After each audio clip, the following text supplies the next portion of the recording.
Hello and welcome to this week's episode of Hollywood Matrimony Live. You didn't tell me we were going to go live yet. I wasn't Babe, ready. we're live. I wasn't ready. Oh, Lord. Make sure you check out our website, hollywoodmatrimony.com. Don't forget to also go find us on Facebook, Twitter, Instagram, YouTube, and Hive. Well, can't find Hive yet because it's still down. Why? What's going on? Maybe too many people were trying to get on there. No, it was a security issue they were fixing, but now they're waiting on server things. And let me make all my loud noise right now and get it out of the way. She's eating some weird... I'm trying to finish my Mexican candy. She's turned full-on stereotype on us over here. I can't help it. Anyway, but yeah, it's still going to be a little bit longer. Right now, we're live on Facebook, YouTube, and Twitter. So thank you for watching. We have tons of movies to talk about today. We talk about too much. Yeah. But if we didn't, then you wouldn't know what to go watch. So we're actually here's the thing. Okay.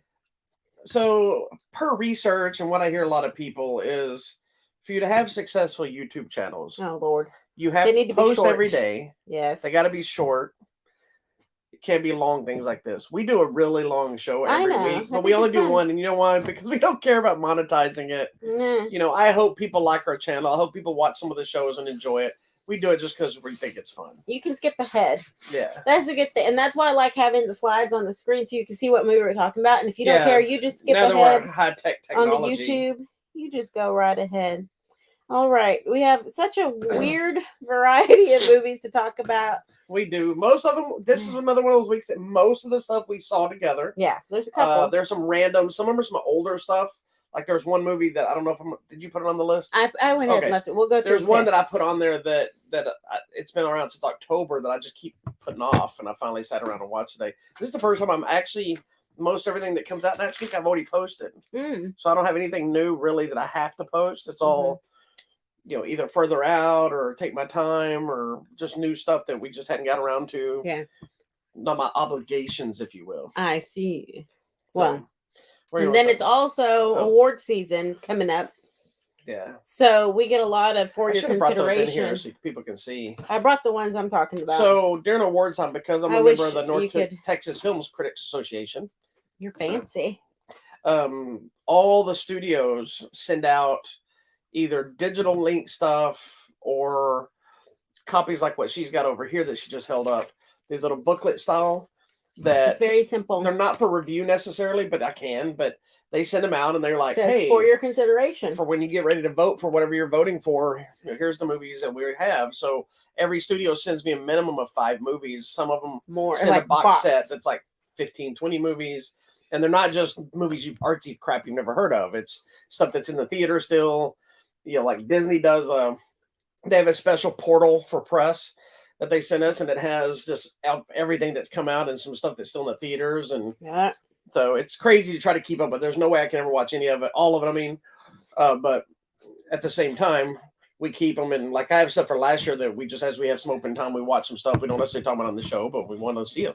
Yeah, but that's why our shows are long, because we have a lot going on. Yeah, we can break it up, but since we only do once a week, if we had, you know, I was thinking that maybe do 2 or 3. Once your circumstance changes with your job, then maybe we do 2 shows a week. I agree. Maybe a midweek show and then the Sunday show. Should. But right now she just like church Wednesdays and Sundays, the movie days. Right now she just doesn't have time for that. And yeah, we've even discussed doing reaction videos for like reactions of trailers. I would love to. And stuff like that. Because sometimes I cry. Well, you know, but sometimes it's interesting. Big popular thing is doing reactions of trailers and stuff, but I don't know. You don't like watching trailers all the time either, so I like watching 1 or 2. Yeah. So anyway, we may have some new things coming up next year, but we got a long show ahead of us. So join us, leave, come back, rewind, whatever you want to do. But what are we talking about first? We're diving in. Okay, this is random. I don't know if it's anywhere near you. It should be. It should be out right at some point. Anyways. This is a movie called 3 Minutes a Lengthening, and it's from executive producer Steve McQueen. Who? Not Steve McQueen. Steve McQueen. The nice black gentleman. Yes. Not the one that's not dead. the one that's not with us anymore. Yeah, I assume that. Okay. Oh, never mind. Go ahead. I'll tell you something else. So basically, you see the picture on the thing. This is a story of some found footage. It's a home movie. It's about 3 minutes in length. It was shot by David Kurtz in 1938. And it's this Jewish town in Poland before the Nazi invasion. So Somebody finds I it. apologize. And they're like, who is this? We need to find out who this is. So they go through this whole searching. They do frame by frame, and now they have the ability to pull out the photos, you know, of each person, like each person's face. They put up a website. Do you know any of these people? It was on old school Kodak film that had started to disintegrate. They send it to Kodak and they restore what they can and, you know, kind of colorize it and digitize it. And they go through all this stuff. So for years, they're trying to figure out who this is. And they finally find an older man. And he's like, you know what? This looks like my grandfather. So they go, and it's the grandfather. The grandfather's still alive. He was one of these little kids in this movie. Oh, okay. And basically, this entire town was destroyed when the Nazis came through. And out of all this, you know, him and there was one other man, I believe, that are still alive. And the only reason they're alive is because their families were able to get out of the country before that happened. That's the only reason. I mean, it's crazy. But then, you know, it's a documentary. It's a documentary. Okay. It's a great movie. It's only like an hour and 10-15 minutes. It's narrated by Helena Bonham Carter. And she's asking the filmmakers and the producers questions like, how do you do this? And what do you do this? And it's, you know, it's this 3-minute silent film, but it's actually very moving, and everything they went through and the historians and trying to figure out what did the letters on the building say? What did this temple say? Who were these people? The lady that owned the grocery store. I mean, it's actually compelling and very moving. I'm over here crying at this sad little 3-minute home movie, but it is such a moving story. So if this is anywhere near you, go watch it. It's called The 3 Minutes a Lengthening. Cool. So good. What were you going to say? Nothing about this. I'm sorry. Okay. It's something I just realized it's connected to something else we're talking about. So good. And for those people like that, Holocaust wasn't real. What? The Holocaust wasn't real. Oh. We got those people following our website, you guys. We got some hostility on our website. And that's okay. We're gonna just we'll talk about it in a few minutes. Okay. You want to tell me about this? Just sure. Real quick. Sure. Okay. Oh, so one of the movies I mentioned a while ago saying it was an older movie. This movie hit Netflix back in October. And it's actually a sequel that you may remember once I tell you. I don't know if the name sounds familiar to you. But back in 2013, I think it was. Oh my gosh, that was so long ago. Hold on, let me double check so but I don't lie. Where was I? The movie we're talking about is called Blade of the 47 Ronin. Yes. Back in, I want to say 2013.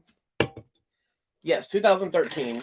There was a movie called 47 Ronin starring Keanu Reeves. Yes, I remember that movie. Yes, which was a martial arts flick that bombed. Yeah, but we liked it. Yeah, I like it. It was kind of Lord of the Rings meets, and I think the reason it didn't do well was partially because one, it was one of those that got lost in a shuffle. It wasn't going to get released. It finally got released, and I think there was too much a supernatural element people didn't think of. They thought it was going to be more of a straight samurai movie. Yeah. So it's one of those movies. I know other people that didn't like it, and I know people that love it, but it's still a movie that you would have never expected to hear from again. No, and this was before Keanu Reeves was John Wick, and everybody loves martial arts Keanu Reeves now.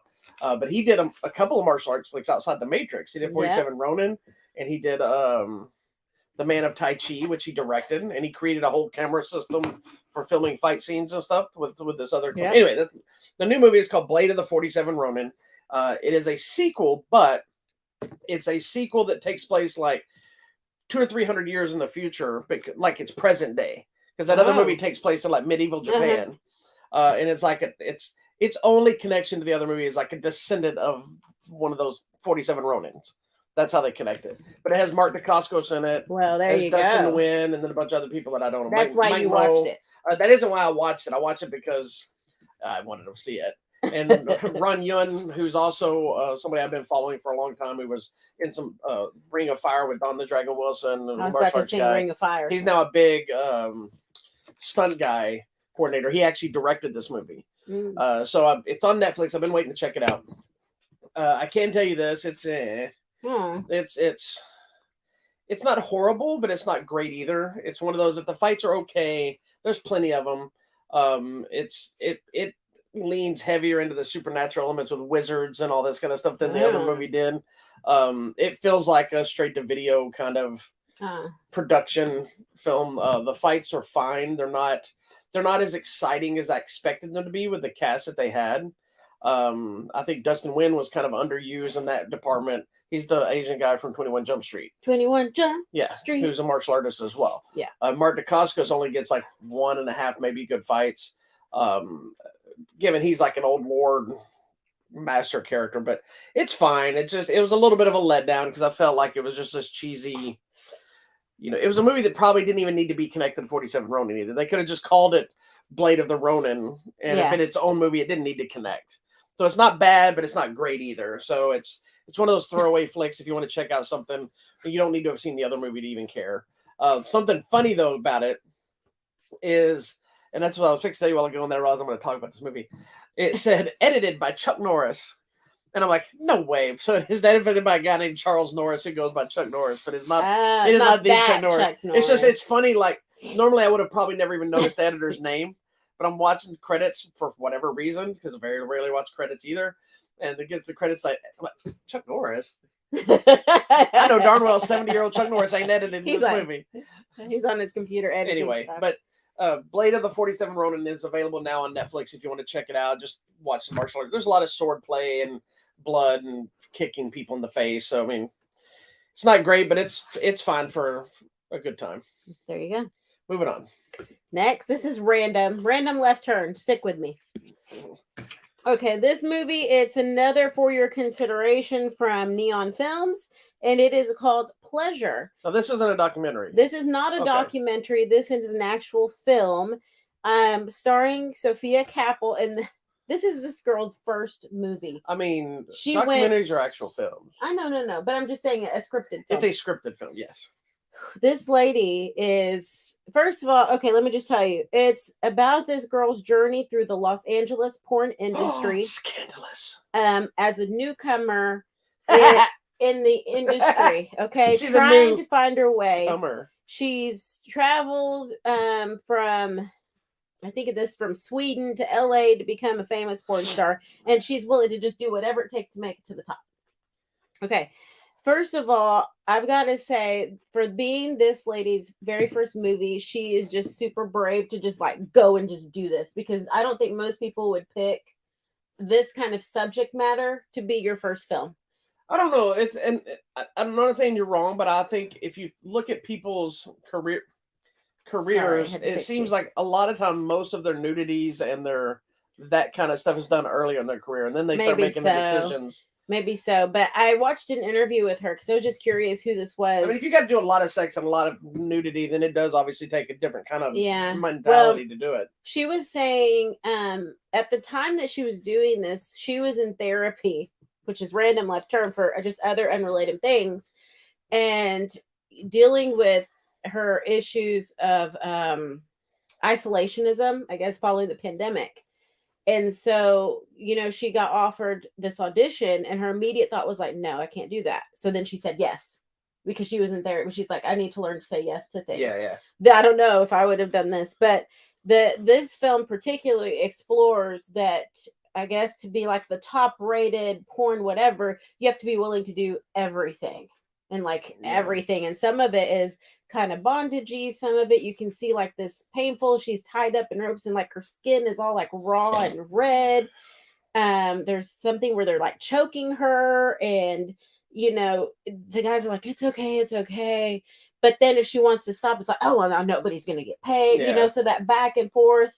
And you're free to do whatever and come and go as you want, but if you do, you're gonna screw everybody over. Yeah. And then just it's almost a metaphor of life and freedom of speech. Well, and it's the rivalries of, if you're strong and confident, then it's too much. But because in this industry, for her, she had to pretend to be like very subservient. Yeah. So it's kind of that whole juxtaposition of her life. If you say you don't want to do something, then you're the difficult person. Correct.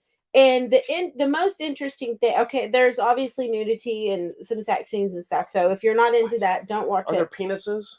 There are, which was just very surprising to me. But then I realized, I guess, I don't know what the rating on this is, if there is even a rating on these kinds of things. But the shocking thing to me is that with all of you must be open to all sorts of things. The most scandalous thing you can do in the porn industry is white girls with black men. Oh, I'm aware of that. That and interracial anything is considered. She's like, what? She's like, that's so racist. And he's like, yes, but that's how it is. Yeah, it's considered. It's considered taboo. It's not a normal thing. Oh my gosh, I'm so shocked by that. Like, that's considered the taboo thing. Yeah, it's one of those. It's one of those weird things that it's a whole subgenre of its own. It's interracial porn. But so instead of just That's so bizarre. I know I'm gonna sound like a super perv talking about this, but no, but I mean, if you look up porn, for instance, yeah, and you say you want to see such and such sex, it's going to usually be white, black, whatever. But if you look up interracial porn, then you start getting, and usually it's black men, white woman. Yeah, it's rare that I'm not saying it doesn't happen, but it's rare for you to pull something like that up and see black woman, white man. It is there. It's happened. Don't get me wrong. That exists big time. Like, why is this a thing?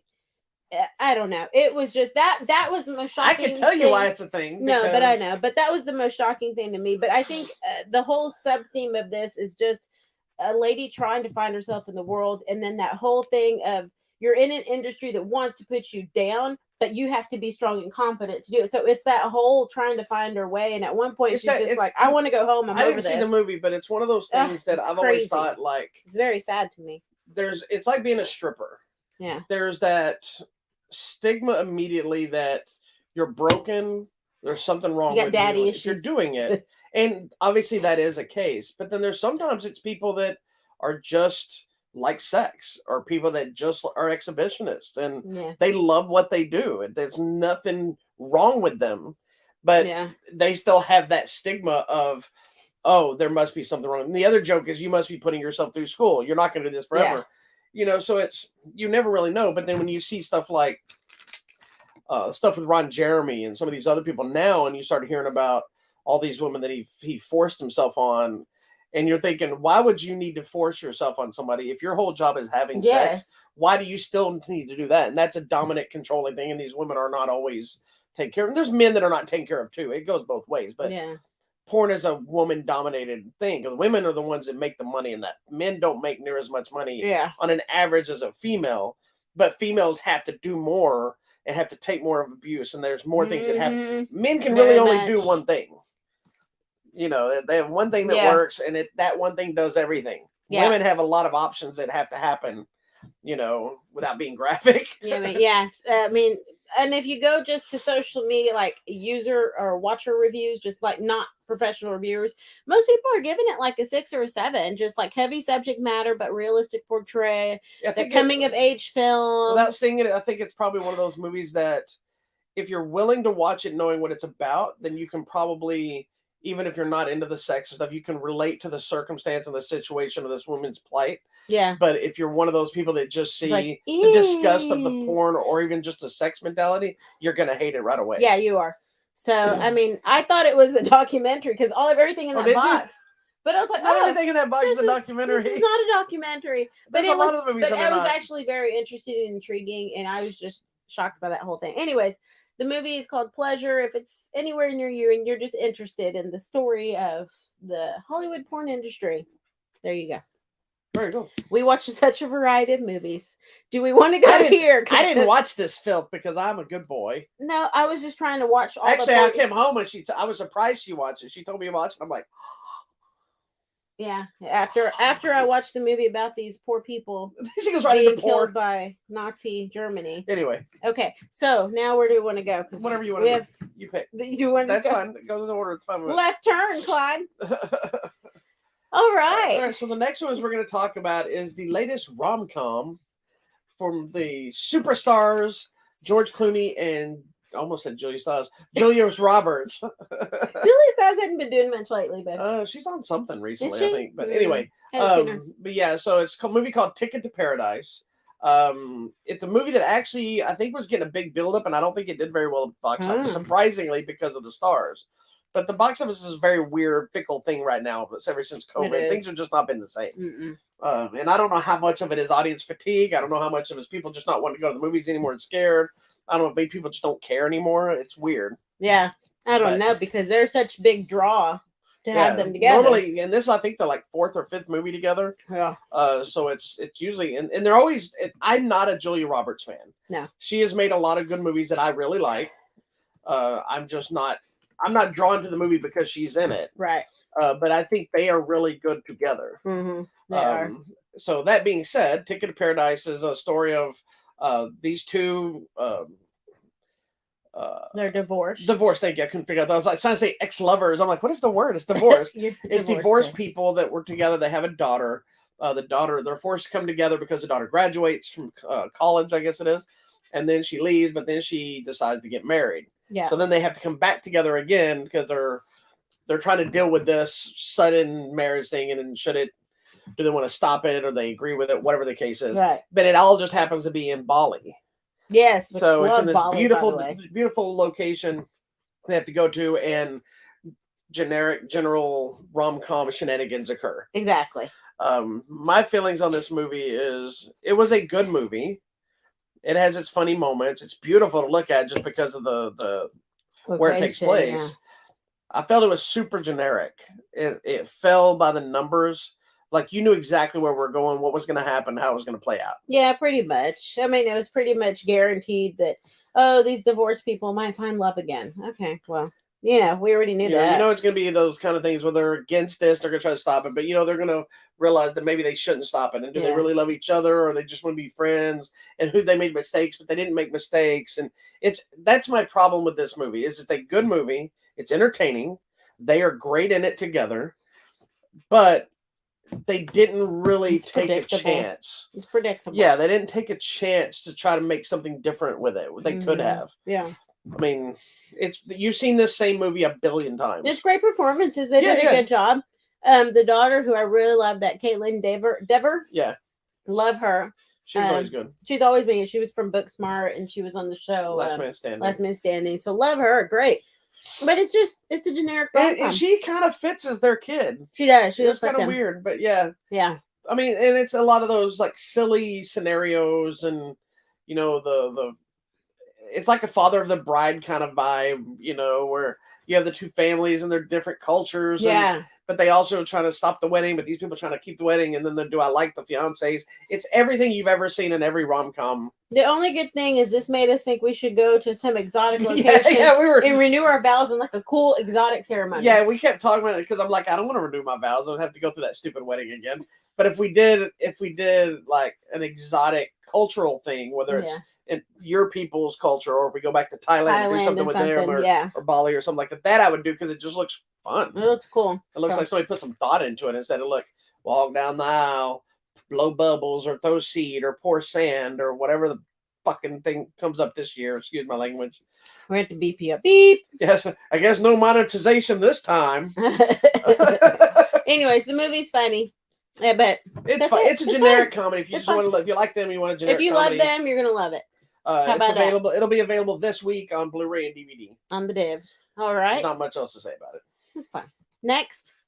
The next is a movie that's probably one of my favorite of the year. It's called Empire of Light. Wow. That's big. I saw this movie months ago. You did. You've been holding it. Yeah, and like I didn't write the review until this week, and I was like, my God, I don't know if I remember it. So was it killing you? It was one of the For Your Consideration movies. So I watched it the second time with you. Yes, because you didn't get to see it. I enjoyed it. Because you missed not only the double feature, but you missed the screening they had for it too. And I don't know we haven't talked, so I don't know what she thinks about it yet.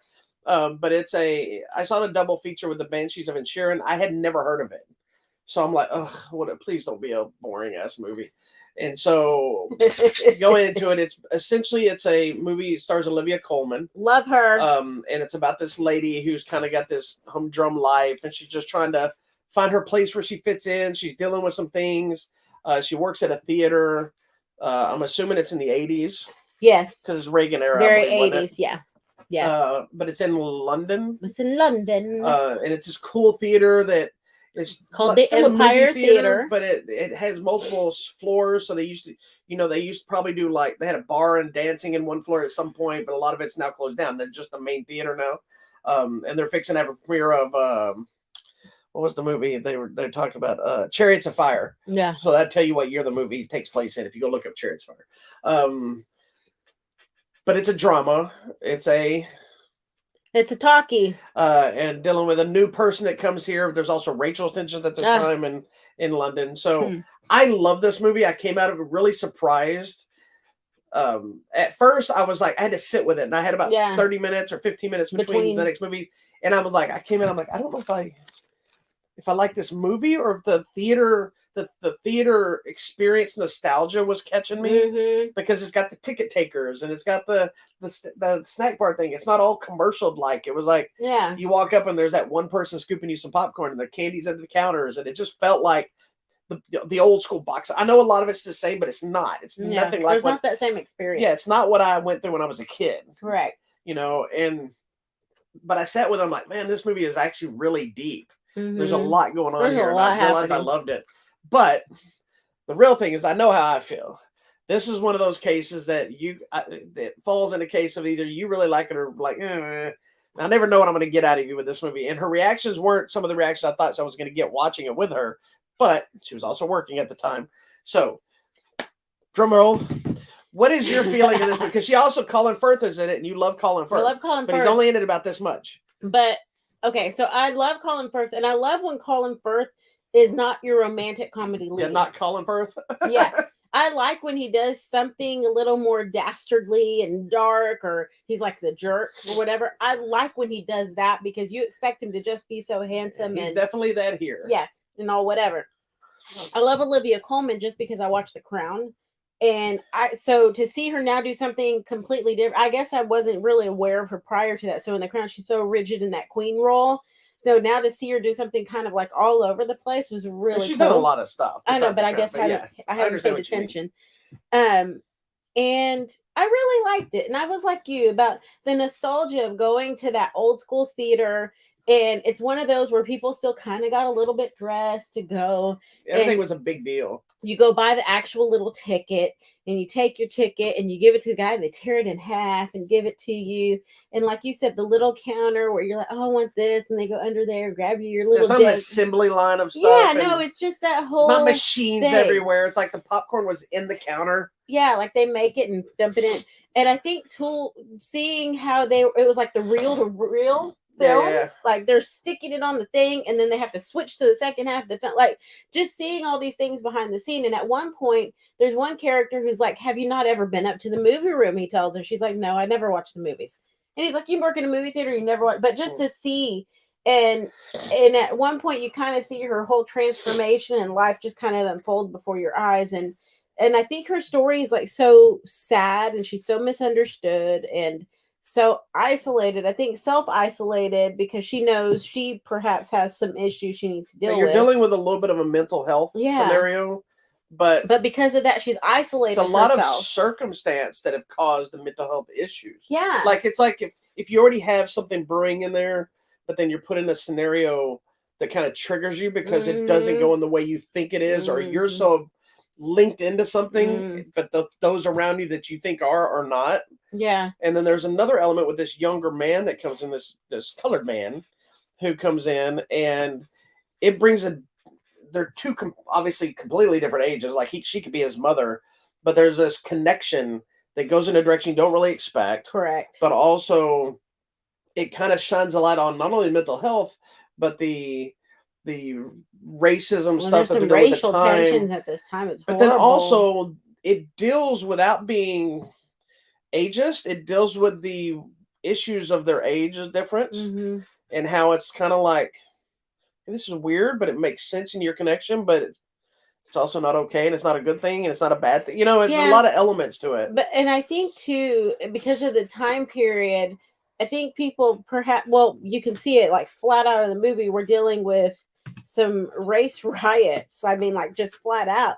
But also at this time period, people weren't focused at mental health in the 80s and back then. They're just like, oh, they're crazy. And that's not fair. But you find out there's this one very unassuming character that's there throughout the whole thing. And you just think, oh, he's just a normal employee. But he sees everything that's going on. And he actually cares about every single person in that building. And he stands up for her when she finally is like, I'm going to stand up and say this. And they're like, oh, that's not true. He's like, yes, it is true. Because they know that she's not a crazy person. Yeah, because they know nobody will listen to her. Correct. But he says it, and then everybody has to listen. Yeah. I mean, and so, but there's also earlier, I'm sorry. Yeah, go ahead. But with the same character telling her, you get hints of there's something that has happened before that we didn't get to see. And we don't get a real full story of it. You get a little bit. You get the gist of it, but you don't really know every little thing that happened. And he tells her, like, you know, you just got to be careful because remember what happened last time. He clearly cares about everything. Don't go down this road because we know what happens to you, and I don't want that to happen to you. And I think that's what I was going to say. It's such a small little tight-knit family at this theater because it's like the older projectionist guy, the younger black guy who's kind of learning how to help, that one guy who's just kind of your everyday guy, the one weird goth girl, the older lady, the owner. I mean, so it's just like this little group of like 6 or 7 very eclectic people, but that have learned to care and work together. Yeah. You know, it's a really good movie. I think one of the things I liked about the story too is they keep wanting, despite her being an older woman and not fitting in with anybody in this place, they all keep trying to include her. It's not one of those typical movie things where you see where everybody pokes fun at them or she's the outcast because they make her the outcast.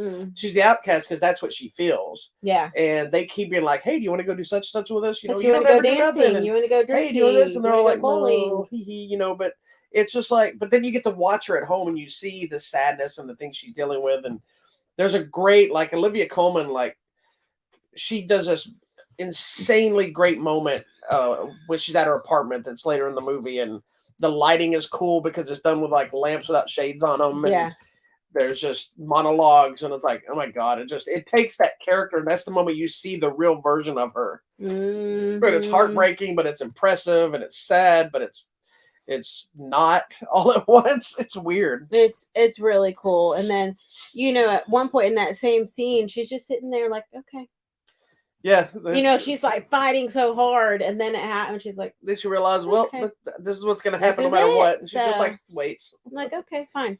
It's a really good movie. I agree with you. I don't know if it's up there yet with my top 10. It's not like my favorite movie of the year, but I think it's in the top 10, and I think it's one that's going to see some award contention. Yeah, and I hope you see it. It's really good. Specifically her. Yeah, I think Colin Firth is really good in the role. He's got a smaller part. He's very subdued, but he's a jerk. He's kind of a douche. And he plays it perfectly because he doesn't play it maniacal. He doesn't play it like somebody who's, what are you doing? He doesn't play it like someone who's like necessarily a bad person. No. But you can see he's kind of a user, and he kind of just wants his way. He thinks he's self-important. And Vader, what are you doing, man? You're gonna hurt yourself. He just wants to go down there. Just okay. Move my leg. He can actually fit through. She can't because she's so a fatty. Anyway, Empire of Light is in theaters now. So if you want to see something, like I said, it's a little bit drawn out. Good. It's a little slow at times, but I really liked it. So it's really good. It's written and directed by Sam Mendes, who did the Casino Royale and something else like that. Okay, cool. Moving on. We got a lot of heavy movies this week. Yeah, that's okay. That's why we started off with the goofy very shit. Bizarre. Yeah, that's weird. The funny, weird stuff. Like you're watching all these deep movies. I'm watching ninjas and samurais. Yeah, I'm over here. And then we jump into this. I'm over here crying at things. So what is this next one? Okay, this movie is called She Said with Carey Mulligan and Zoe Kazan, who I hadn't seen. I don't think I'd seen either one of them in a little while. I don't know what they've been doing. But what is this movie about? This movie is about. What did she said? This is based on the true story of 2 reporters at the New York Times who begin to investigate the scandal at Miramax with Harvey Weinstein. Ooh. See, I got it right. You did. Yes, these are the 2 ones that actually broke the major story. But what's interesting I thought about this movie was I expected it to be kind of boring. Yeah. Not because of the story's not boring or compelling. Reporters. But a lot of times when they do these movies about newspapers and stories, it's just a lot of drung on talkies. Need to fill. It's not even so much the talking. It's just like the long shots of people typing and stuff like that. And sometimes it's just not as compelling, especially when there's not something exciting with the story they're trying to tell. You know, whether it's a war or a violent crime or a bombing or something. You know, but this movie's actually really intriguing. It's like a mystery. The whole time it is. It's like a scavenger hunt. And it's weirder because we all watched this play out on the news, but we saw the after effect on the news. We didn't get to see this part because this happened before it all really happened. Yeah. You know, we saw it because of this. And we knew about the stories, and we've seen these things, and the Rose McGowan stuff and the Gwyneth Paltrow stuff and all these different things. And you hear the stories and the tales, and we know Harvey Weinstein's in prison now. So we're that far removed from it, but seeing this side of it, I think I wrote in my review how I know that was this all that stuff is very impactful, and there were so many people that were hurt and all this stuff by it. But I felt like this almost gave it a bigger impact. It really did. See, not only them trying to tell a story, it's not just two reporters telling a story. There was like danger and some shady business in the background. They were in danger. They were getting death threats because of one man. Yeah, because they were doing the story. They were getting death threats. They would find someone like, oh, hey, you worked there during this time period, and like they were scared to talk. Yeah. And these people didn't even work there anymore. Yeah. You know, but they were still scared to talk. And it's actually really compelling because they go in the search for, like, one person will say, well, yes, you need to talk to so-and-so.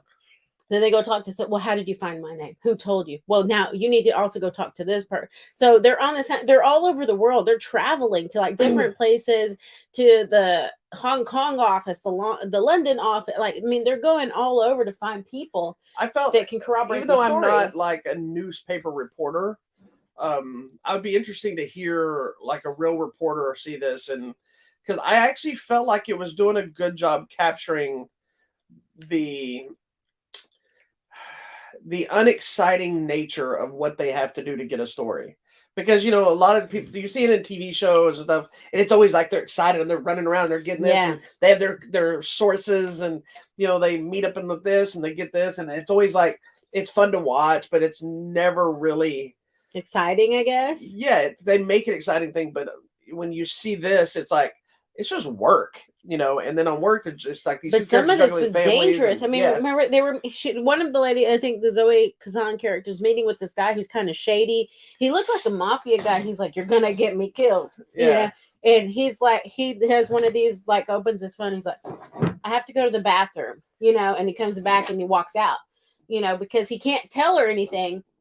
But she accidentally got his phone, you know, so it's just crazy. But then there's also the side of it of scary. Their emotional connection, because they're reporters, but they're also two women, and they're hearing these stories of what women went through, and it's heartbreaking. But also when they see the ones that, like, there's one scene that there's a woman that can't talk and won't talk, but you could tell that she's scared to say anything, but she wants to say something. But, you know, they had signed these NDAs, and they think they can't say anything, and then, you know, the lady's like, oh, I can tell she's gonna break. She wants to talk. She's like, I can't. And you're like, the heartbreak, and it's not heartbreak of, oh man, we're not getting the story. It's the heartbreak for the person that, like, I can't believe what they're going through. Why are they so afraid? And what is this person? You know, it must be really bad. So, and it kind of shines the light seeing this side of the story. It shines a light.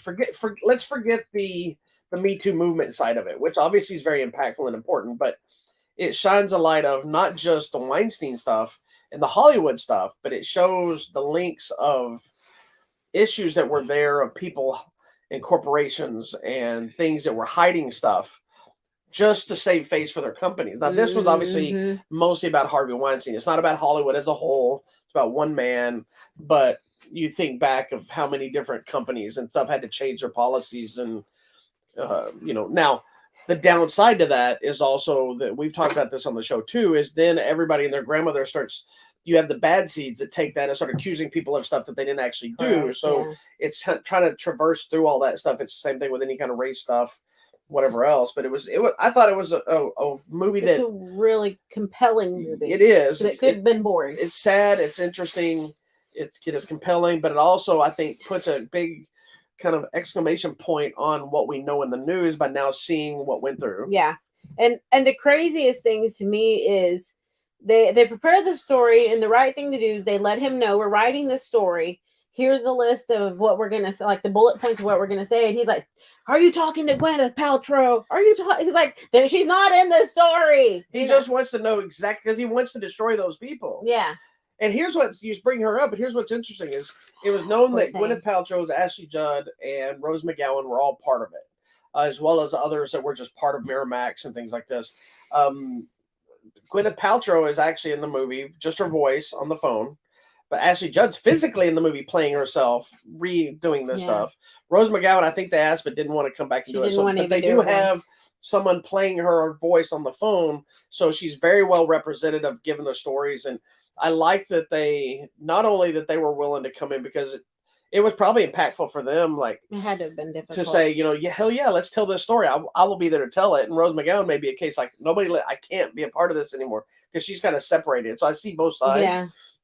But I think good for her for doing it. Yeah, but I think it showed, because these people, you think it's just their silly career, but those people and all these other people that finally stood up, these two reporters were extremely brave to put this story together because they risked their own lives to do it. But then all these women that were willing to say something risked everything as well. And I think it's important that it shined the light on kind of everything that everybody did. Yeah. Because there is a moment in the movie where they're talking about, yeah, but they're just the actresses. We need to talk to these other people, remember? And they're like, yeah, but this was their people, these careers. And, they were thinking about how society would look, and nobody's going to listen to Gwyneth Paltrow. She's just an actress, and actress problems. But she's like, but she was starting out her career at the time. She had everything to lose, and she wasn't Gwyneth Paltrow then, and it was very intriguing the way they put it together. And I was really surprised too. One of the most edge of the seat moments, at least for me, was when they're fixing to publish the article at the end. Mm-hmm. The way it's cut, you're watching a mouse on the screen clicking different things, and it's such a simple sequence. Yeah, but it's impactful. Like, and you hit it and you're like, oh my God, they did it. Like, he published it. No, but I mean, and it was interesting. So, so we don't know everything that happened. We don't know exactly how many people at the end. But he was charged. He's, like you said, he's in prison. He's not even possible. It says the earliest release date is the year 2039. He'll probably be dead. And he'll be 87 by then. But his health is not great now. So. Yeah, no, he was charged on 2 felony counts. And then it says the charges dated all the way back to the 70s. Oh my gosh. All the way to current times. Gross. It kind of opened up the whole floodgates, too, of the people that worked with him. Yes, it was they knew. Here's what's crazy. I don't know if I ever told you about this, but Harvey Weinstein was on Howard Stern before. Oh. And a lot of other actors were. And there was a lot of stuff people had mentioned in these interviews that were already showing that they knew what he was up to. Mm-hmm. And even Howard had asked stuff to him, and he kind of alluded to, he probably did these things, but it wasn't thought that he was committing crime. Mm-hmm. It was more about, hey, you're just getting hooked up with some actresses, mm-hmm. and it was never looked at. And I remember when all this broke, Howard went back and played a lot of these clips. He goes, this has a whole different meaning now, mm-hmm. and knowing, back when I remember hearing a story that back when the Gwyneth Paltrow thing happened, we didn't know what happened at the time, obviously, but she was dating Brad Pitt, and Brad Pitt apparently slammed Weinstein up against the wall. That's why she didn't disappear. Mm-hmm. That's why her career didn't go away, because Brad Pitt threatened to beat the crap out of him. But apparently Brad Pitt kept working with them, and that became a whole nother issue. So who knows? We don't know. Whatever, because Tarantino got in a lot of trouble with fans because he's worked with Miramax from the beginning. And people are like, well, why would you still work with me if you knew it? And how do you justify that? It's like, if you know it's going on, but that's your career too. And it's like, there's that gray area of right and wrong for everybody. Yeah, it's a mess, man. The whole thing. Anyway, this movie, I actually really liked this movie way, but I only watched it because she wanted to watch it. No, I've been wanting to watch it. Not because I didn't think it looked good. I just was like, ugh, I don't know if I feel like just sitting through a bunch of talking right now. But it was actually really good. They made it very exciting. Yeah. So She Said is in theaters now as well. Yeah, there you go. Moving on. Next, do you want to talk about that or this? I don't care, either one. You can go here. Everything we got is heavy, so let's just go there. Next one is a movie I've been eagerly waiting to see.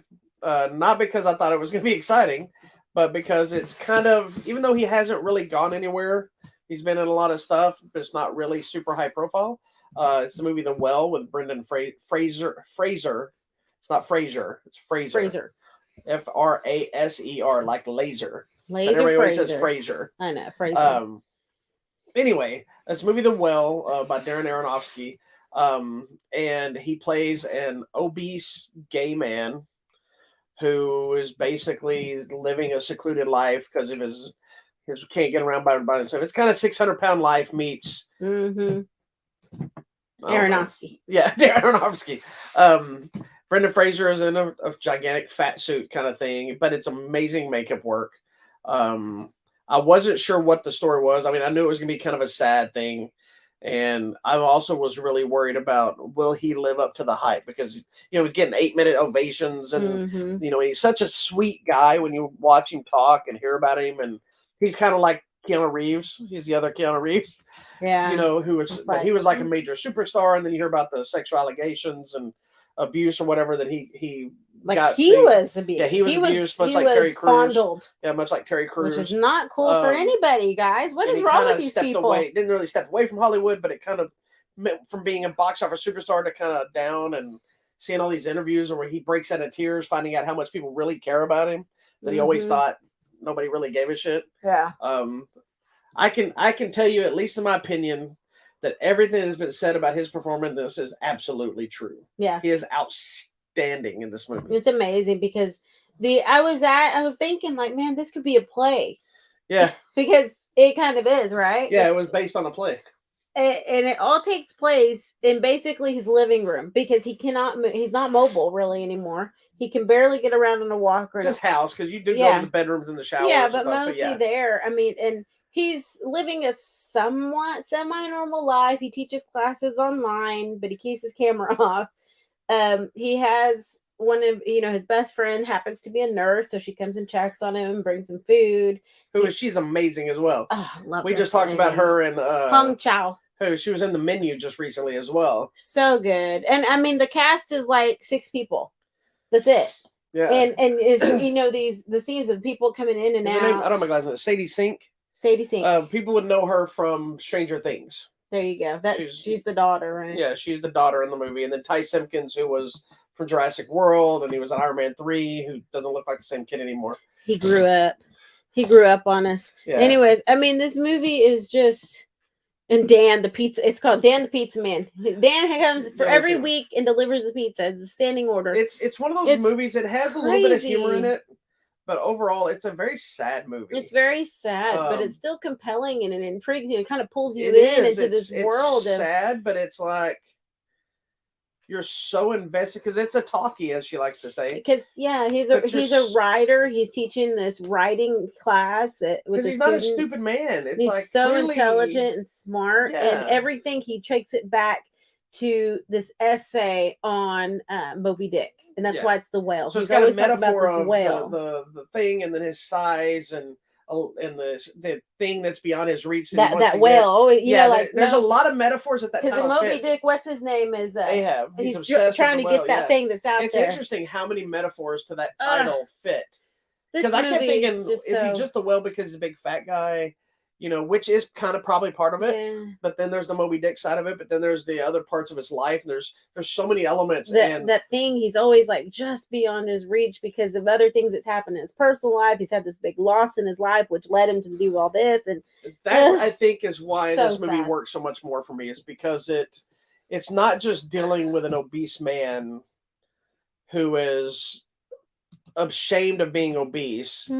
There's layers to it, and we get to see, as unpleasant as it is sometimes, you get to see him do things like eat. And a lot of times when movies are dealing with like big fat people, they either eat for comedy, they either eat for comedy, or they try to push this really depressing food moment. Well, right. And in this one, there's just a moment, like one moment him just eating a sandwich, and you see him just. Well, that's why you're obese. He's because the way he's shoving it in his totally face. Was 600 But then there's anger eating moments, and then there's stress eating moments, and I'm telling you, 600 pound you life see him eat differently, which that's why I think that works so much, is because it's not just you sit down. Because if you really think about it, if we sit down and have dinner together, and we're having some romantic dinner. We know we're married. It's a slower meeting because we're talking to each other and we're looking at each other's stupid eyes, and then I see you have crazy eyes and one's going this way and I don't want to talk to you. Then if you're just having regular dinner but you have somewhere to be, you eat a little faster. Mm-hmm. You try to get to it. You don't talk as much. If we're pissed off at each other, you eat all, and you really have personalities when you eat. And in this case, it's way more because of what he eats and how he eats. And like we're talking about you were getting all irritated and kind of grossed out as an angry pizza eating scene. Well, but you know what? I know this. I keep saying 600 pound life. I am obsessed. It's very much that. But there's these the 600 pound life people. They don't even know they're doing it because it's emotional soothing. Yeah. The eating is soothing them. And they get like they stack like 2 or 3 slices of pizza, and it's like, and like 2 bites, the entire thing's gone. And you're like, why are you eating like that? But it's because it's soothing. It makes them feel better when they eat, but then they see themselves, so then they have to eat again. There's even a moment in the movie that they don't talk about it or say this what it is, but it looks like there's an attempt of suicide by food. Yeah. It's not what happens. It's not what it is, but it's probably what the intent was initially. And it's so the gluttony, sad. And it's just, it sounds like it's gross to watch, but surprisingly, the movie wasn't as gross as I thought. No. Like, I thought it was going to be a lot of, not like horror gross, but just the food grossness and the dirtiness and stuff like that. But it really wasn't. He's not a man who was just filthy. He's not a man who's just disgusting, but he is disgusting because of what he's become and because he can't do things. And he has this lady that comes and takes care of him, his friend. And she's the only one that really is like, I love you. I'll take care of you, whatever, but don't be an asshole. Don't be stupid. Why do you do this? But she also knows, like, there's a moment with the sandwich that it falls on the floor and she's like, it's okay here to eat it. And he feels embarrassed and disgusted to eat it because it was on the floor. But he also knows he wants it. He wants it still. And she knows that he wants it. And it's like, there's not even dialogue. So you just see them look at each other. I'm going to cry just because of that. Because that's the level of, I don't even know, like self-destruction that he's come to. Yeah. Because all of this, it's very self-destructive. And he knows it and he doesn't want to get help on purpose. Yeah. He thinks he deserves this. That's and the sadness of it. And like Sadie Sink's character, she plays his daughter, it's kind of an estranged daughter situation. And for the whole movie, I hated her because she was an asshole. She was. But as you even learn her circumstance, you realize she is an asshole, but maybe she's not. Yeah. And their connection, it's not the stereotypical, okay, we know at the end they're going to connect and be a loving relationship and she's going to forgive him and whatever. But then there's twists that you don't even expect. I didn't expect this movie to have twists. And there's a couple of them. Yeah. And even like the gay part of it, it is such a non-important part of the movie that he's gay, but it is important because of some of the other elements. Well, because the other elements of the story. Because it could have been him with a woman in the situation, but it might not have been the same impact. It'd be the same story, but maybe not as impactful because of what ramifications it had. Yeah, like you said, because it's also from the friend's perspective of that relationship, because we find out stuff. From the daughter's perspective of that relationship, and even from the ex-wife's perspective of that relationship. So that relationship of him and this other man has ramifications for everyone. And there's an ongoing discussion of faith. Yeah. That I totally didn't expect in the story. The guy, the missionary. The missionary, door to door, knocking on your door. Do you know Jesus? Guy's there, but he's there like almost every other day. He comes by. Despite being told to stop coming here. I know. And because... And even he has a twist to the story. For one person, it's to blame. Like Jesus, in this instance, that church was to blame for this. But in the other thing, he's like, yeah, but Jesus and this church is also help me do this. So you get that whole thing. There and I like... And I think we had that whole discussion too. Yeah, and I don't know how you felt, because I can't say it here because I don't want to spoil it, but how their story kind of ends. I liked where it went because it was one person thinking they figured out what another person needs, but it was really a selfish intent because he never really thought about what the other person needed. Correct. He only decided, well, this is what you need. And the other guy's, no, that's not what I need. You're not listening. You think because you figured something out that's my issue, and that's not the issue. Correct. But there's still truth to all of it. Whether you believe in it or not, it's a little bit. Such a great movie. It's a movie I could actually watch this movie again because this is not the kind of movie that I sit there and go, let's watch The Whale for a good time. No, it's not. But you got to be prepared. He's just so. It made my heart happy to see him in this movie because this is easily Fraser's best performance to date, and I can't imagine he will not win an Oscar for this. I don't understand if he doesn't. The Oscars are officially rigged. I don't know anybody else of any performance I've watched, even other ones I thought were brilliant, that were better than this. It's really good. That's just my opinion. He was good. It's a really good movie. I hope everyone gets to see it. Just prepare yourself because it is heavy. It's heavy. Not just his weight. No. It's now on to funnier things. Yeah, The Well's in theaters now, so let's if you move want to on. go check it out, support a movie, independent. It's not independent film, but support these films that aren't superheroes and everything else, just to see something different. Yeah, and we don't have anything funny, so That's sorry. it. There's nothing else that's going to be entertaining. You're like, let's go watch something funny. Yeah, we don't have anything. We're going to funny. watch some fun stuff tonight. This has been a heavy week of movies. Woo! But we've watched a lot. Okay, next, The Fabelmans. This is loosely based on the life and times of one Mr. Steven Spielberg. Yes, and this was a movie that I was actually looking forward to. Not so much. I was like, meh. And it's another talky thing, but again, to me, I thought this might be fun just to see kind of early Steven Spielberg film stuff and things like that. And it's got a good cast, with your favorite Paul Dano, which we'll get into that discussion in a minute. You got Seth Rogen, you got Judd Hirsch. Love Judd Hirsch. So I mean, there's a lot of people here that are. Is it Michelle Williams? I think Michelle Williams. There's a great little cast here that I was really excited to see, and so it was another one that we didn't get to see at the theater. We finally got it for your consideration. So, what did you think of The Fabelmans? I don't know if we've ever discussed it.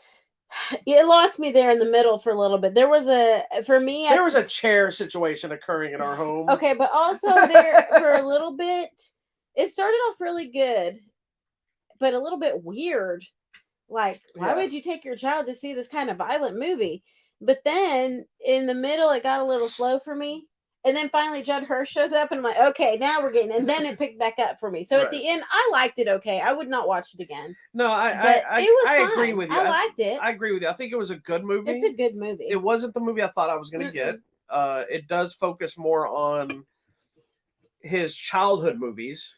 But it was impressive thinking about the time and what he was stuff and what he was able to put together as a filmmaker in that at that age, but in that time, and the stuff he made. And if you go look at his IMDb, those movies that are in that movie are on his IMDb. They should be. Good for him. And I thought we were going to get to an adult-ish version of Spielberg's character, seeing him make some big movie or something at some point. Yeah. And we never get that. It stays to like right before he kind of makes his big break into the Hollywood, with a great scene with him talking to John Ford. He's told the story before.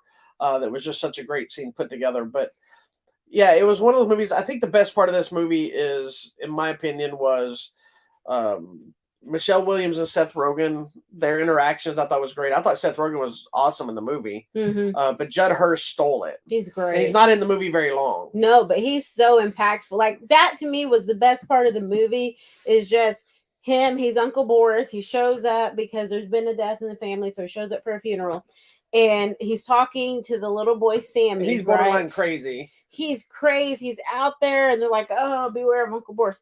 But he shows up, and he just drops some life knowledge on him that you see later on through probably his entire life. Yeah. Is now going to guide him. And, there's two moments. There's that one, and there's a Seth Rogen moment that both you could tell pushed Spielberg to what we are today, what he is today. And then that moment though with his uncle is like, look. Is it family or is it you wanting to make movies? Pick what you want to do. Yeah. He's like, because they're always going to be in conflict. And, I think that's interesting. I think it's rare the times that you can find your passion and that your family's like, oh yeah, let's all just go for this. Very rarely. It's rare. Every story you ever hear from some artist talking, somebody was against them or somebody wanted them to quit or somebody, it's rare that they're like, oh, my mom and dad were both all in and said, just do it. Yeah. But I mean, when you can find your passion, you just go for it. And then slowly people start to support it. Like, that's where it's at. But he's like, you've got to die for your passion or whatever he does. I listed him. Judd Hirsch is one of my picks for best supporting actor. So good. He is good. He has a very small role, but it's very impactful. The movie's, it is a good movie. It's interesting to watch. It is slow, like you said. It's a little slow at times. But it's more of a family drama, but with the filmmaking. The filmmaking stuff is the funnest stuff to watch. Yes. Seeing these kids put this stuff together, and then they play some of them, elements of it, and they play them watching them. And it's funny watching it. You can kind of see the Spielberg style coming through, and it makes me even more intrigued about how he felt, not just making this movie, but remaking those movies that he made as a child. That'd be fun. And now I have a budget to do them, but I got to use a budget to make them look like they did back then. Yeah. And did he just use the same techniques to try to make them again? Maybe, yeah. And then I think too, you start seeing his director side, because as a child, he's telling this older teenage kid, you need, like, everyone's dead. Just walk. Yeah. And then you see this older guy, he's like crying, walking away, and I'm like, that's how you direct people. Well, and then he's walking way far away, and I remember somebody else said, "Are you going to cut?" And he's like, "Let him walk." And it's like the scene was way over, and you don't even see that guy's face. No, but there's no camera. Yeah, like, there's no camera shooting it for their movie, but we as the audience see it. But good. You could tell from the way he's walking. So yeah, it's great. It's a really good. I think then the second to me would be Michelle Williams. I'm always hit and miss with her, but I really liked her in this. She was so good in this because I feel like she's also dealing. I don't think it's mental health. I think it's just dealing with the strictness of being that perfect Jewish housewife. Yeah. And what's expected of you, but then her husband's always out doing this, and he's going here, and we're moving the family here. No, we're moving here, but she's expected to, no matter what, show up, have food ready, do everything perfectly. And like, there's this one scene where his parents, I guess, are there, and she's like, you can't afford real plates because they're eating on paper plates. Yeah, let me tell you, that was genius. Smartest thing. They put like paper cloth on. All one of those plates. Picnic table napkins. Yeah, and when they finished dinner, they just pulled the whole thing up and threw it in the trash. And I'm like. But it was a house of 7 people or something. So the most important question I have for you this entire movie is how did you feel about Paul Dano? I think it was okay because to me he was very antagonistic. He was like the bad guy in this to me. So here's what's hilarious. Because he did not support the guy's dream. So I was like, yeah, I don't like him. But he also wasn't an asshole. He wasn't a bad guy. No, he was just But here's what's really funny to me. I figured you were going to say that. Yeah. But here's what's hilarious. 2 times you've liked Paul Dano. I have. Both times he played a villain of sorts. That's why, because he's evil. You liked him as the Riddler. Oh, he was bad. And then now in this, you go basically described a similar version of him. Yeah, because he's a bad guy. Was he okay that he wasn't as greasy as you like to normally say?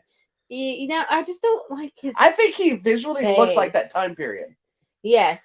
And so he fit that role perfect. Fits that. Yeah, he fit that too with the little glasses. I like Paul Dano. I think he's a brilliant actor. It's just something about his face. No, I don't think he's greasy. The one I think is greasy is you used to always say that the little Hobbit, the Hobbit guy with the blue eyes. Elijah Wood? Yes, I think he's always greasy or oily or sweaty. You used to say this about Paul Dano. No, his face. Elijah Wood's never greasy. Paul Dano has one of those faces that you feel like it was computer generated, like what was that 1984 movie or whatever with where they kept going back in time and the faces would.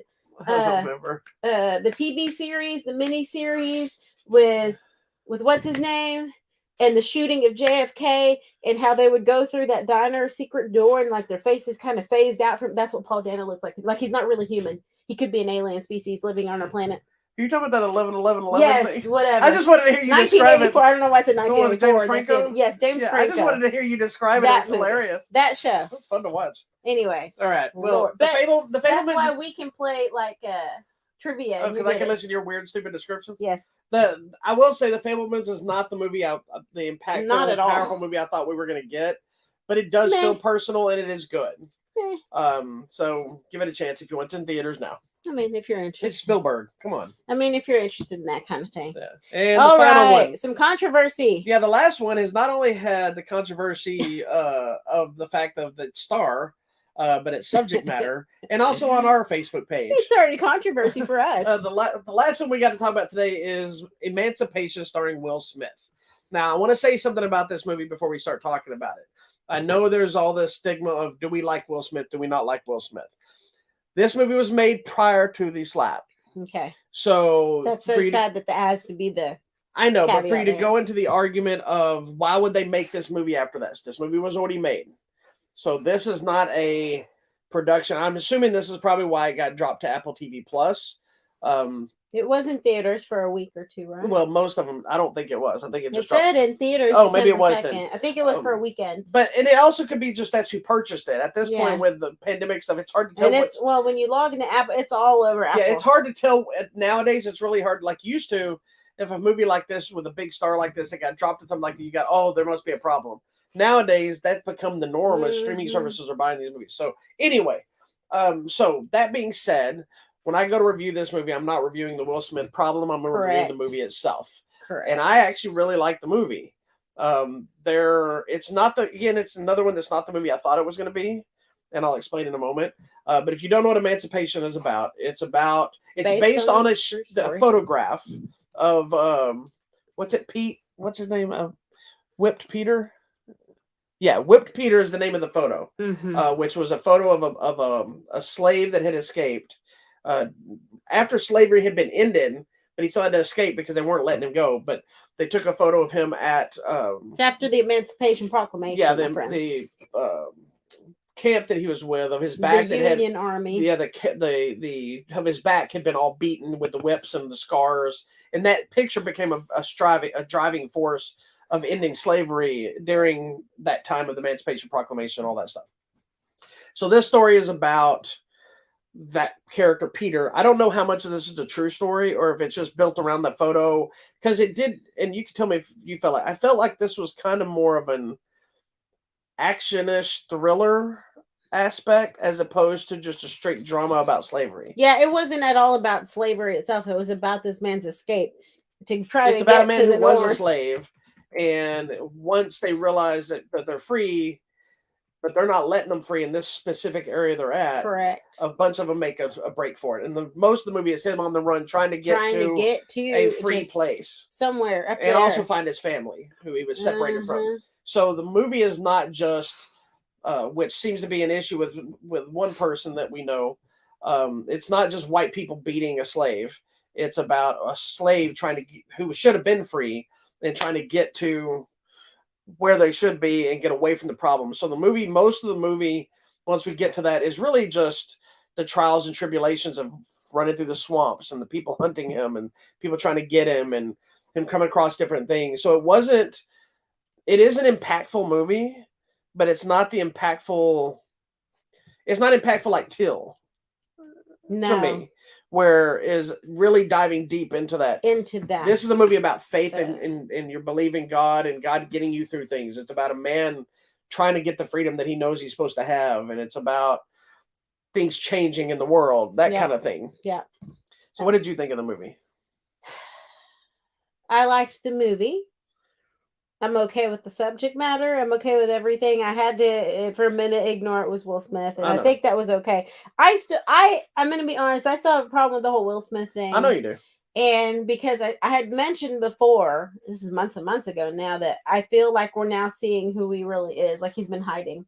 But I think it's maybe I'm interpreting something different than what you're saying. Like he's been trying to hold it together, but I think he's been that perfect person. Yeah, but I think he's been holding together the pain and the trauma that he has. Correct. When he did his book before all this other crap happened, it came out of all the abuse he had suffered from his dad and all these things. That doesn't excuse what he did. That was wrong. And I was already kind of because of that whole Aunt Viv thing that we watched, that documentary thing. So I was already kind of like, there's some cracks here, and I think the slap exposed the cracks. Yeah. But you know what? I do need to get over it, because if I can get over really crazy people like Mel Gibson or whoever, I've got to get over this. Well, and I think Will Smith. He didn't hurt me physically. No, Will Smith even said, he said what I said to you numerous times, where Will Smith was not slapping Chris Rock. No, that was a bigger thing. He was, and he finally said that, and me and Will Smith don't talk.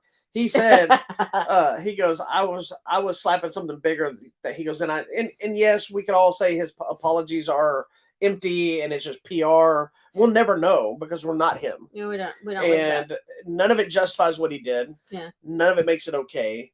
But at the same time, there have been numerous people that have done way worse. Oh yeah, for sure. That people let it go. Yeah. So I gotta let it go. I think outside of being on live television, the two people that it actually occurred to, and being someone who was kind of beloved, it sent that shock. And I fully support people to say, I will never watch Will Smith again.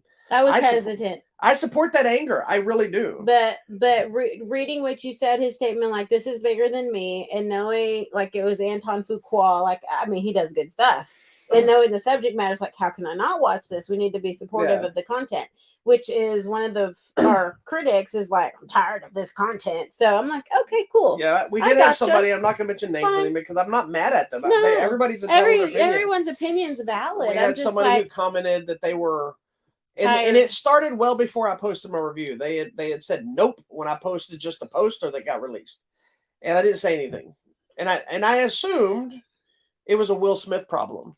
Yeah. And it was a Will Smith. They finally told me Will Smith's asshole. I'll never watch a Will Smith movie again. I completely understand that point. I would never argue that point with somebody. I would never try to convince you should watch somebody if you're against something they said or did or whatever. That's totally everybody's prerogative. But then it turned into, I'm tired of movies about white people beating black people. We got to get over it and move on. And they're not wrong in what I think their mentality is. Correct. I know. But it's still history, and there's every part of history should be told. Yeah. Well, and this isn't so much that, though. This is about him escaping. So. Yes, and that's the thing is you're not seeing the movie. Yes, it's white people beating the black people because that's what happened. But this isn't about just shining a spotlight on white people beating black people. This is about this man's escape. Yeah. And Will Smith is good in the film. Let me just tell you, he's good in the movie. He's excellent in the movie. He's very good. This easily could have been another possible nomination. Correct. I don't think it's as strong as his King Richard performance, but it's a different performance. It's a different performance. It's a different story, but it is very good. I'm going to tell you who the most impactful, out of nowhere, most impactful person to me in this story was that little blonde girl on the porch screaming, "There's a runner! There's a runner!" Yeah. I'm like, how sad is it that you've indoctrinated a child to say there's a runaway slave? That is not okay. Yeah. That to me was the Can I just tell you, I thought thing.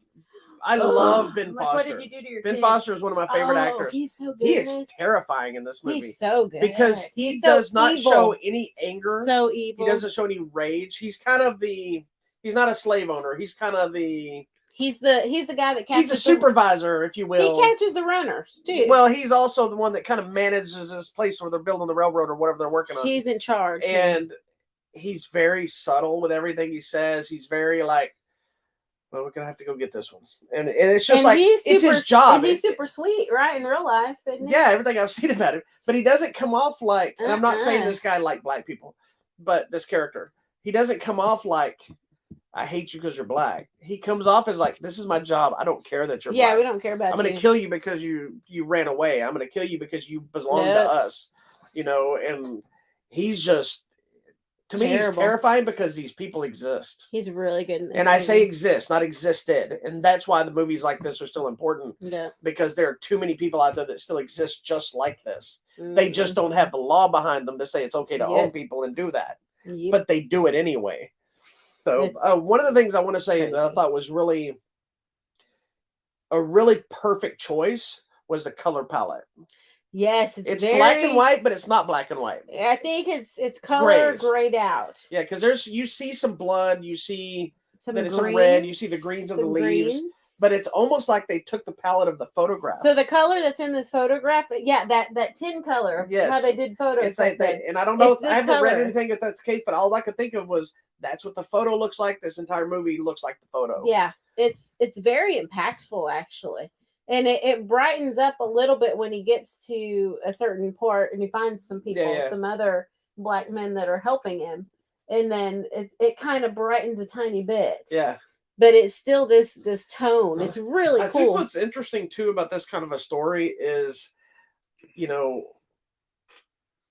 my focus wasn't so much on the slavery part of it, even though that's obviously a big aspect because they're trying to get away from that and the brutality of it and the just ridiculous nature of it even existing. I think the most impressive part of the story is the faith aspect, because seeing somebody go through something like that and you're showcasing a person whose faith is so strong and their belief in God is so strong that they're going to take this beating and they're not going to be faded. They still believe this, there's even a moment in the movie that there's some other guy who's being treated. Why could you possibly believe in this? Why? What about this is God? And you can see exactly why somebody would think that. Mm-hmm. And I thought that aspect of the faith thing really made the story more impactful than it might have been just being the running. It's not an action movie when I say that he's fighting people and beating up people and shooting back. And I mean,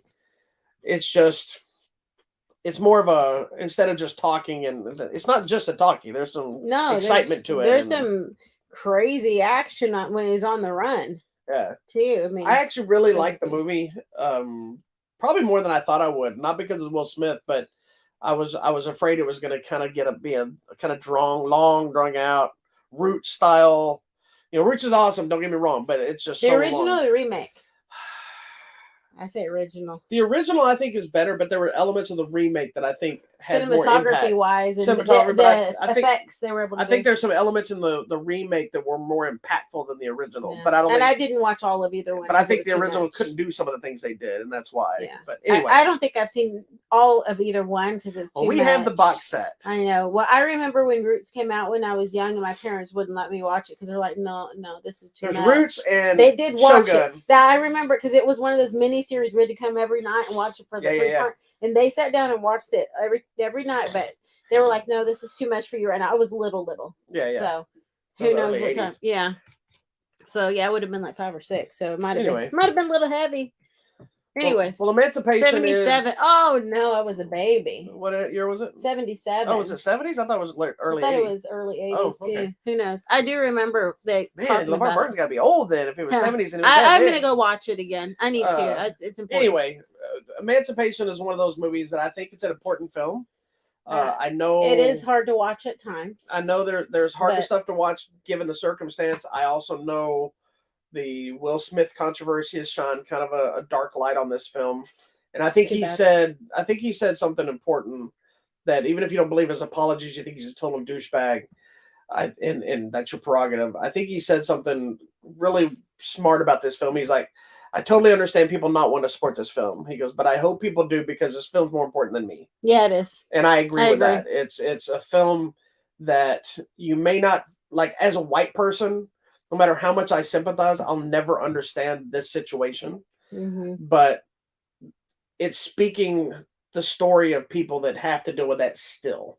Yeah. In different circumstances. And this should not be relevant anymore. That doesn't happen anymore. This should be a history film. This should not be something that's still relevant. And it sadly is. So I think if you could push back your issues for Will Smith, I think you should check it out. If you can't do that, I totally respect your opinion of that. But the movie is good. It is. It is a really good movie and it's very impactful. So I think you should watch it. All right. Anyway, surprisingly enough, that is the final film we had to talk about, I believe. Woo! That's a lot of heaviness we've dealt with this week. This week is going to be all about some goofy stuff. Let's watch some fun things. We're going to watch Avatar this week. We're going to watch some Pinocchio. We're going to watch some silly stuff. We got to get on some Christmas movies. We got to get our Christmas. We got to watch Krampus right here. That's right. Christmas horrors, where it's at, my friends. All right. So it's your turn. All right. So coming out this week, we're getting closer to the holidays, so things don't come out as much. They start feeding a few things, hoping people will buy stuff for Christmas, but at the same time, they don't want the things getting lost too much in the holidays. They have a movie called The Roundup with Don Lee, which is like a martial arts Asian action type film. There's a movie called Bandit coming out. There's Smokey and the Bandit? No, just Bandit. I think it's about a robbery kind of thing, heist. My bad. It's Josh Duhamel, Elisha Cuthbert, and Mel Gibson. That you mentioned. The movie Smile that we talked about is coming out this week. So good. My friends really liked it. Mackenzie really liked it too. Awesome. Our child. The Woman King, with another controversial film, is coming out to Blu-ray, DVD, and 4K. I was crying all over the place. And I know that a lot of the stuff in The Woman King is not factual. I'm aware of that. It's loosely based on the It's true loosely story. because there's a whole thing of that. A lot of people have been throwing up in arms about. Apparently, like that woman warrior armor actually helped with the slaveries and stuff as well before the rise up. But that's not clearly what the movie's not about. Both Paranorman and Coraline have the 4K treatment coming out. Nice. And they both look amazing. I watched them both. Carrie's getting the 4K treatment, the original. Nice. You okay? Yeah. Sorry, I got excited. Highlander is getting the 30th anniversary release. Coolie High is getting put out in the Criterion Collection. If you don't know what Coolie High is, you probably don't know what Coolie High is. I missed it. Is there anything else there? I think that's most of it right now. Okay. There is so much happening. There's stuff like Ticket to Paradise, things like that. Go ahead. So much at the theater or coming online. So just please bear with me because this is a long week. You don't have to say every one of them. I'm going to. Okay, so this week there's some Fathom events. It may be like Monday, Tuesday kind of things, like a 1 day or 2 day only special. Not a new movie coming out. No, Conan the Barbarian is coming back to theaters. This is the Arnold Schwarzenegger Conan. Can I just say I like the Jason Momoa movie? The Jason Momoa. It bombed bad, but I like that movie. That's okay. Well, Conan the Barbarian, the Arnold Schwarzenegger, is coming to the screen on Fathom events. Also, another Fathom event that if it's near you, you should watch. It's called 5,000 Blankets. It's about this lady and her husband suffers a mental breakdown and goes missing. So she's on the streets trying to find him, and they're giving blankets. You should also watch the movie Barbarian. Oh, Which I suggested that to our friend last night. That's completely different. Okay, coming out Tuesday, December 13th, Video Demand, a digital movie called Repeater. It's an assassin where contract killers are actually coming to kill him. Don't know. It's this. I don't even know who these people are, but if it's near you. Then this looks interesting to me. I don't know if we'll see it, but it's on Video Demand and Digital. It's called Ghosts in the Afterlife.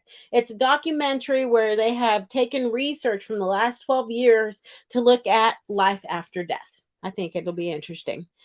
This one's going to be hard to watch. I don't know if we're going to see this. It's called Boy Scouts Honor. It is a documentary about a man who's telling his story of when he was an 8-year-old in the Scouts and he was being groomed by this man who ended up being a pedophile, and they knew about it. And his research finding out that since the 1920s, the Boy Scouts knew of some of these troop leaders that were pedophiles or hurting children, and they didn't do anything. So, horrible.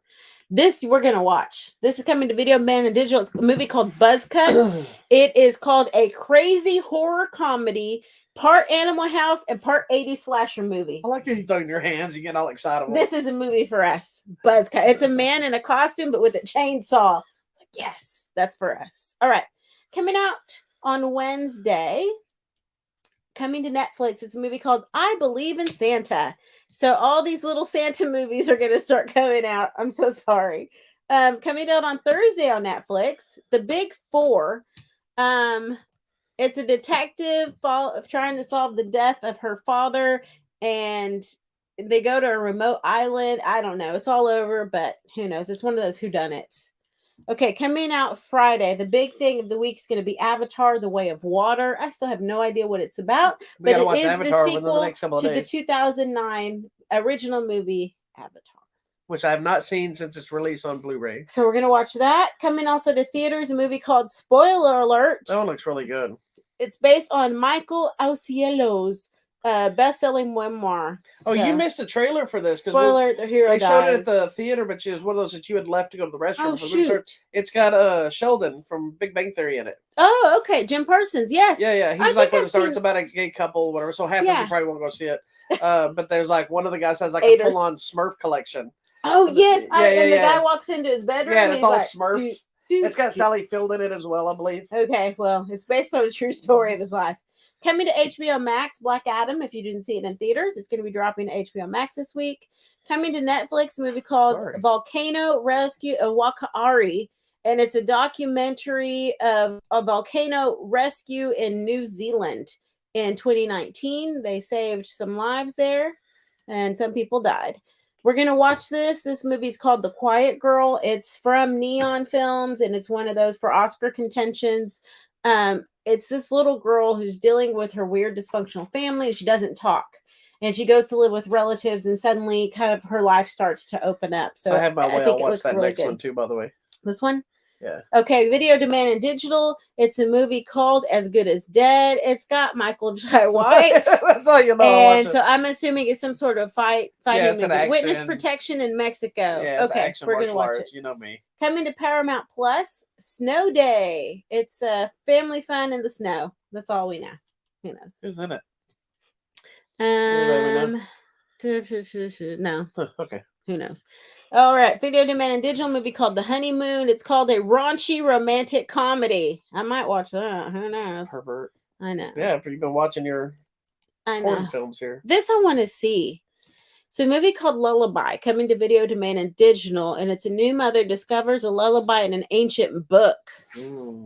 And thinks it's a blessing for her baby, so she sings it to her. People, if you find something in a weird language in this creepy book, do not sing it to your child. Don't open things. Don't open the portals. Hello. It says the nightmare lullaby begins. My thing is when somebody finds a book and it's made of human flesh and then they think it's okay to read that. Like, this will be nice. Coming to AMC Plus. I guess they have their own thing. AMC Plus. That's a network. The network. Yeah. AMC Plus. Yeah. Okay. The Apology. It's like 20 years after the disappearance of this lady's daughter, her kind of estranged ex-brother-in-law shows up and strangeness ensues. So we'll see. I like you always go with something ensues. Well, it does. Every conversation, something ensues. Well, it does. It says she's trapped in this dangerous battle of wits. I'm not arguing the point. I just enjoyed it. Okay. It says violent games of revenge. This is going to be funny. Jurassic Punk. It's about Steve Williams, the pioneer of computer animation. It's a documentary.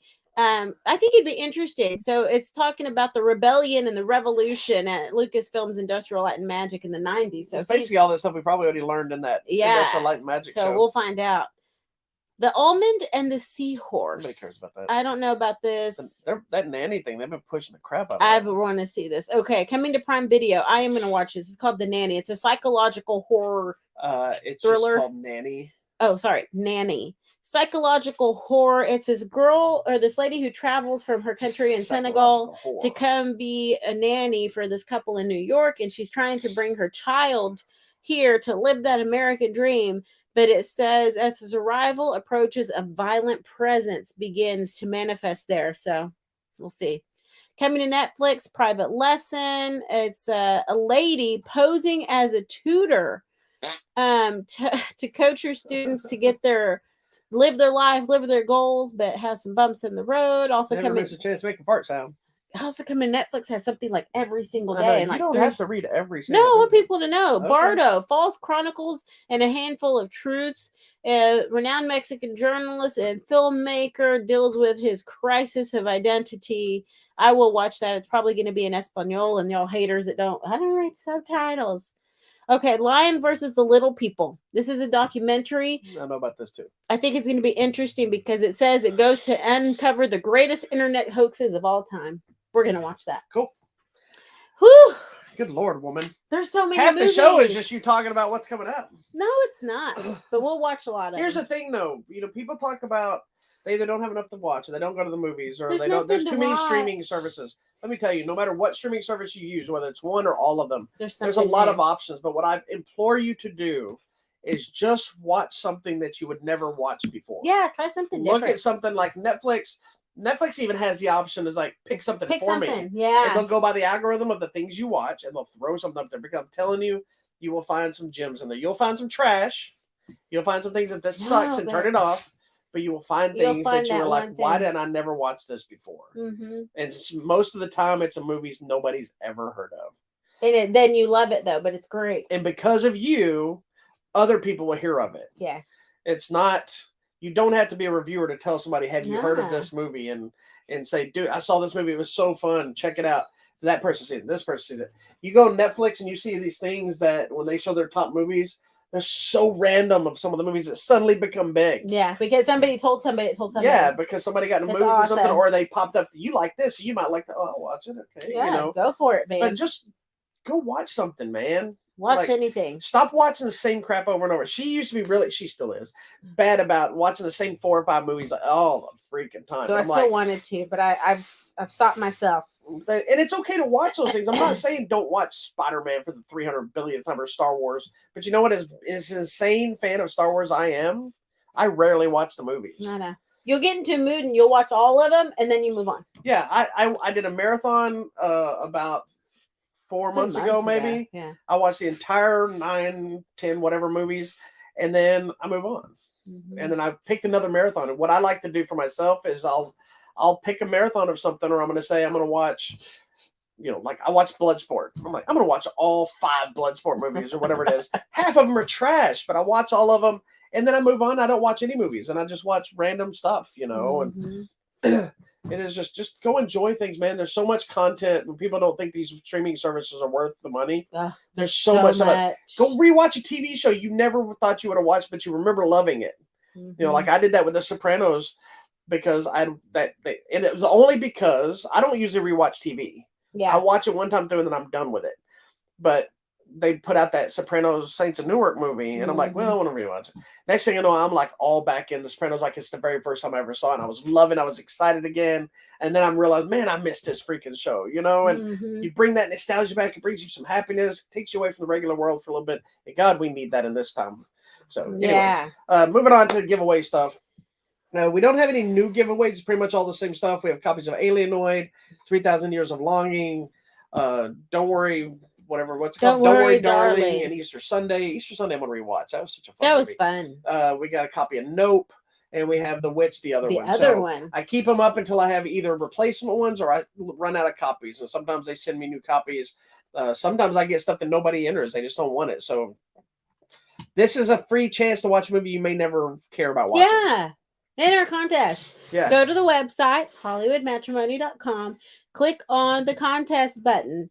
Follow the directions in the contest button. Please. And make sure if you enter, you actually send your name and address so we know where to send it. Also, and I implore you, go like and subscribe to some of our channels. Yes, please. We don't do this for the money. We don't monetize anything. It's not a case of we're pleading because I'm going to lose my house because if all this went away today, my life would not be affected other than missing doing it. Sad. I'm just saying missing doing it. And I wouldn't get the free stuff they sent us to review anymore. But I was buying stuff and watched them long before this ever came along.